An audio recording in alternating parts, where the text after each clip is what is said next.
Australian PM's support falls to new lows amid citizenship crisis.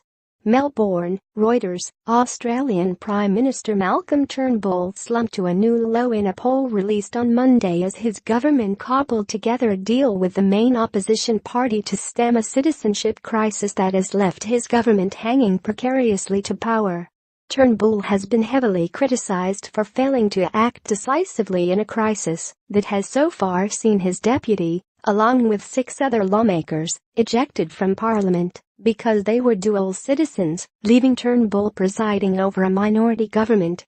In the latest twist in a drama that has played out over several months, independent lawmakers threatened over the weekend to use their newfound power in the lower house to push through controversial legislation that has been blocked by the government, including a royal commission into the banking sector.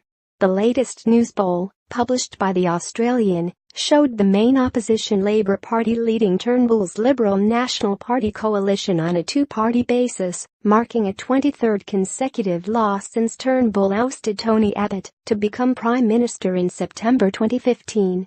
Turnbull, then riding high in the polls, cited the fact that Abbott lost 30 consecutive news polls to justify the spill. On a personal basis, Turnbull's support crumbled from 41% to 36%. At the time of becoming Prime Minister, his support was at an all-time high of 55%. He's probably had one of the fastest falls in personal standing in our history, former Liberal Party leader John Hewson told Australian Broadcasting Corporation Television. And worse still, no outcomes that really matter to the average voter.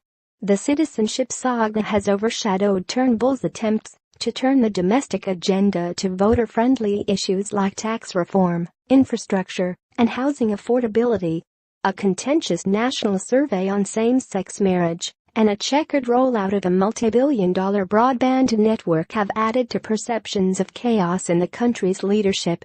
With Turnbull in Vietnam for a meeting of Asia-Pacific leaders, his foreign minister and acting Prime Minister Julie Bishop told reporters the polls were not surprising and the government had a plan to resolve the dual citizenship issue.